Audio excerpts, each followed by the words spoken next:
আসসালামু আলাইকুম এইচএসসি 25 তোমাদের স্বাগতম নতুন ভিডিওতে। হায়ার ম্যাথ সেকেন্ড পেপার দিয়ে আমরা একটা শর্ট রিভিউ দিব কিভাবে তুমি তোমার এইচএসসি আগে প্ল্যানিং করবা, কিভাবে পড়বা, কোনটা থেকে কি অ্যান্সার করবা, এবং এইচএসসি তে প্লাস পাওয়ার ক্ষেত্রে ক্যালকুলেটিভ ওয়েতে পড়া এটা অনেকটাই জরুরি।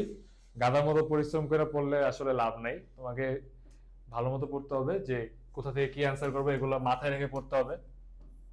ধরো তুমি পড়ে গেলা বহুপদী, এই তিনটা চ্যাপ্টার পড়ে গেলা, কনিক স্থিতি ধরলাই না, তো এগুলো তো হবে না। জাস্ট আমি তোমার একটা শর্ট টাইম রিভিউ দিব কিভাবে তুমি এটা করতে পারো। আমি প্রথম দেখো এই ক বিভাগ থেকে আগে কোয়েশ্চেনের ধরনটা দেখো। ক বিভাগ থেকে 4টা কোয়েশ্চেন আসে এবং খ বিভাগ থেকে কোয়েশ্চেন আসে হচ্ছে 4টা। এই তিনটা টপিক থেকে 4টা কোয়েশ্চেন আসে, এখান থেকে 4টা কোয়েশ্চেন আসে। এখন এখানে হচ্ছে জটিল সংখ্যা, বহুপদী, বহুপদী থেকে আর 2টা কোয়েশ্চেন আসে সাধারণত, জটিল সংখ্যা থেকে একটা আসে। আমি যদি দেখি, আমি সাজেস্ট করবো যে এখান থেকে তোমরা 3টা সিকিউ অ্যান্সার করো ক বিভাগ থেকেই, এবং খ বিভাগ থেকে তোমরা হচ্ছে 2টা সিকিউ অ্যান্সার করো 4টা থেকে। এখানে 3টা সিকিউ কেন বললাম যে এখানে হচ্ছে 3টা চ্যাপ্টারই মোটামুটি ইজি। জটিল সংখ্যা বলো, জটিল সংখ্যা তোমার শুরুতে একটু ব্যতিক্রম লাগবে, যে এটা তুমি এই জিনিসটা তুমি ফার্স্টে কখনো দেখো নাই, 9-10 পর্যন্ত এখানেই ফার্স্ট। তো এটা শুরুতে একটু অদ্ভুত লাগবে যে ওমেগা আই কিভাবে করতেছে, বাট এটা যদি তুমি একবার করতে পারো 1 ঘন্টা বা যেভাবে ওয়ান শট ক্লাসে বা নিজের মতো করে যেভাবে রিভিশন দিয়ে আসছো, তুমি যদি এটা একবার করতে পারো তাহলে এটা তোমার কাছে মোটামুটি ইজি লাগবে। এবং সেম টাইপের কতগুলো প্রমাণ আছে টেস্ট পেপার ঘাটলে দেখবা যে সেম টাইপের ওই প্রমাণগুলাই বারবার আসে জটিল সংখ্যার ক্ষেত্রে। বহুপদীর ক্ষেত্রে হচ্ছে কিছু ম্যাথ আছে সেম টাইপ, আলফা মান বের করতে বলে, বিটার মান বের করতে বলে, বিভিন্ন টাইপের ম্যাথ আছে, ওইগুলো হচ্ছে বেশিরভাগ তুমি ক্যালকুলেটর দিয়ে অ্যান্সার করতে পারবা। ক্যালকুলেটরের সমীকরণটা তুলে জাস্ট বহুপদীগুলো অ্যান্সারগুলো কিন্তু ক্যালকুলেটর বের করা যায় সহজে, এই জন্য সিকিউ ক্ষেত্রে ইজি হয়ে যায় যে তুমি ক্যালকুলেটর অ্যান্সারগুলো বের করে সাথে পাশে লেখা রাখবা, কোশ্চেনের পাশে অ্যান্সারগুলো, পরে হচ্ছে নর্মালিতে ক্যালকুলেটর করে মিলাই দেখবা এবং তুমি নিজেই বের করতে পারবা যে অ্যান্সারগুলো তোমার ঠিক হয়েছে কিনা। এবং এই অ্যান্সারগুলো ঠিক হয়েছে কিনা তুমি পরীক্ষা দিয়ে সাথে সাথে বুঝবা যে এটা তোমার ঠিক হয়েছে। যেখানে আমি ইজিলি 30 পাইতেছি, ওয়েট, ত্রিকোণমিতি থেকে একটা দেয়া গেছে, সরি। তো বিপরীত ত্রিকোণমিতি, এই যে 4টা সিকিউ আসলো, বিপরীত ত্রিকোণমিতি মোটামুটি ফার্স্ট পেপারের ত্রিকোণমিতি থেকে অবশ্যই এটা ইজি আমি বলবো, এখান থেকে তুমি অ্যান্সার করতে পারবো। অনেকে হচ্ছে কি করে, বহুপদী থেকে 2টা না দিয়ে, নর্মালি অনেকেই 2টা না দিয়ে বিপরীত ত্রিকোণ থেকে 3টা পার্ট থেকে একটা একটা করে 3টা দেয়। যেমন বহুপদী থেকে 2টা দিলে একটা দেখা যায় যে এটা তোমার ধাঁচের বাইরে দিতে পারে বা একটু ঘুরা দিতে পারে, তোমার ইনস্ট্যান্ট ওই পরীক্ষার সময় মাথায় আসতেছে না কিন্তু তুমি এটা পারো, এরকম হইতেই পারে। সেক্ষেত্রে তুমি বিপরীত ত্রিকোণমিতি অ্যান্সার করবা, এটা মোটামুটি সহজ আমি বলবো। এই 3টাই পড়ে যাবা, পুরোটাই বাদ দিবা না।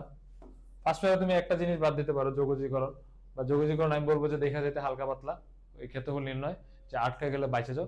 সেকেন্ড পেপারের ক্ষেত্রে সেম, এখানে হচ্ছে ফার্স্ট 3টা হচ্ছে ভালো করে পড়বা, এটা যাতে কোনো ব্যতিক্রম না হয়। তোমার টার্গেট থাকবে 3টা থেকে একটা একটা করে দেওয়া। তোমার যদি বহুপদী থেকে ভালো পারো অনেক, তাহলে বহুপদী থেকে দিবা 2টা, যেটা অ্যান্সার করবা ওইটার জাস্ট হচ্ছে টেস্ট পেপার থেকে সিকিউ গুলা ভালো মতো প্র্যাকটিস করে যাবা, একটা সিকিউ যাতে বাদ না যায়। লাস্ট 5 বছরের সিকিউ দেখবা, 5 ইয়ার্স, লাস্ট 5 বছরের সিকিউ দেখবা, কি কি কোয়েশ্চেন আসছে ওগুলো দেখবা, কি কি টাইপের কোয়েশ্চেন আসছে, ব্যতিক্রম কি কি আসছে, ওই টাইপগুলো দেখবা, প্র্যাকটিস করে রাখবা, একটা খাতার মধ্যে লেখা রাখবা। প্লাস একটা ম্যাথ, কিছু টাইপের ম্যাথ দেখবা যে পারতেছো না, একটু কঠিন আর কি, তো ওগুলো হচ্ছে একটা খাতার লাস্টে চ্যাপ্টার লিখবা, চ্যাপ্টার যে সূত্রগুলো আছে না, সূত্রগুলো আলাদা করে লিখবা। আর হচ্ছে পিছনে হচ্ছে যে কঠিনটা ওইটার অ্যাপ্রোচটা লেখা রাখবা, যাতে পরীক্ষার আগে রিভিশনও ওইটা দেখা হচ্ছে হয়ে যায়। এবং বহুপদী বিপরীত ত্রিকোণমিতিতে সেম কথা। ক বিভাগ গেল, আমরা খ বিভাগে আসি। খ বিভাগে কি কি আছে, কনিক আছে, খুবই ইম্পর্টেন্ট, খুবই খুবই ইম্পর্টেন্ট। পরাবৃত্ত, উপবৃত্ত, অধিবৃত্ত।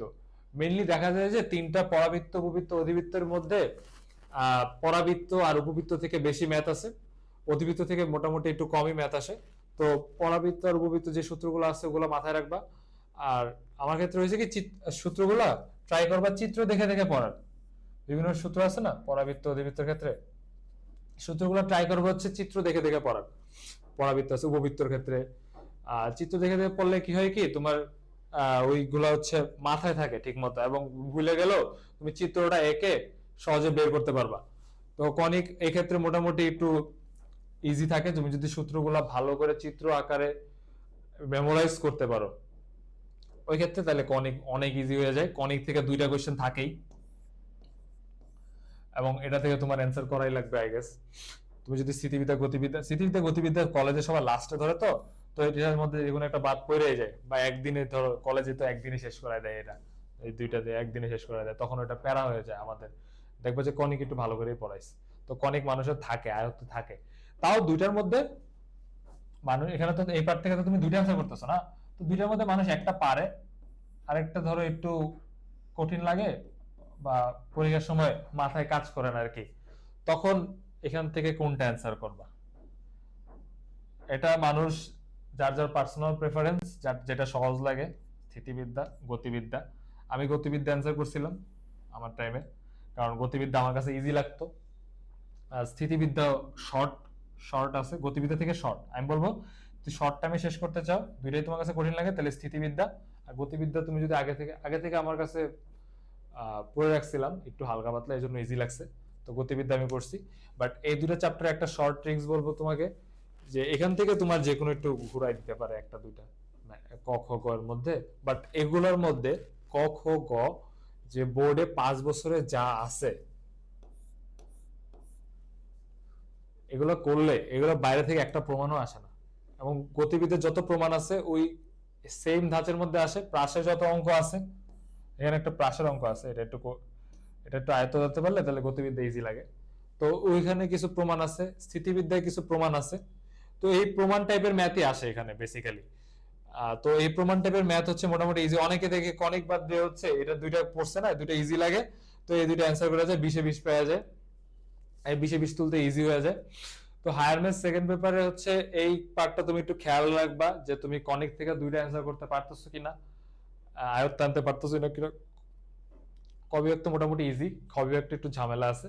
বাট স্থিতিবিদ্যা গতিবিদ্যা তুমি যদি প্রমাণ, যে কোনো একটা চ্যাপ্টারে প্রমাণ ভালো করে রাখতে পারো, আমি স্থিতিবিদ্যা সাজেস্ট করবো, তুমি যদি নতুন হও, গতিবিদ্যা মাথায় না থাকে, তো নতুন হলে স্থিতিবিদ্যা পড়বা। স্থিতিবিদ্যার মধ্যে যে বোর্ডের 5 বছরে বা টেস্ট পেপারে যে সলভ গুলো করাই দেওয়া আছে ওগুলা করবা।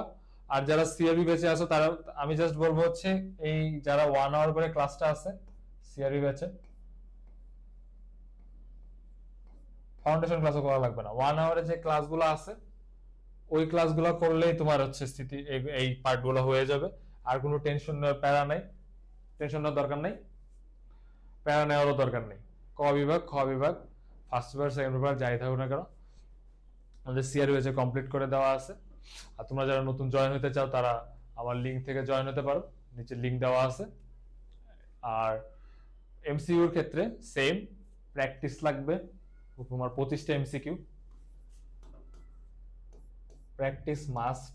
হায়ার ম্যাথের এমসিকিউর ক্ষেত্রে আর অন্য কোনো এমসিকিউ কম্প্রোমাইজ করা যায়, যে পারা যায় মোটামুটি, বাট হায়ার ম্যাথের এমসিকিউর ক্ষেত্রে কোনো কম্প্রোমাইজ হবে না, ওটা প্র্যাকটিস লাগবেই, কারণ তুমি 25 মিনিটে 25টা সলভ করা অনেক টাফ, এবং এটা ক্যালকুলেটরে ভালোভাবে দক্ষ থাকতে হয়, আর এগুলো সম্পর্কে বিভিন্ন সূত্র জানা থাকতে হয়, তাহলে তুমি হচ্ছে এমসিকিউ গুলো ভালো মতো অ্যান্সার করতে পারবা। এটাই, দ্যাটস অল। আসসালামু আলাইকুম।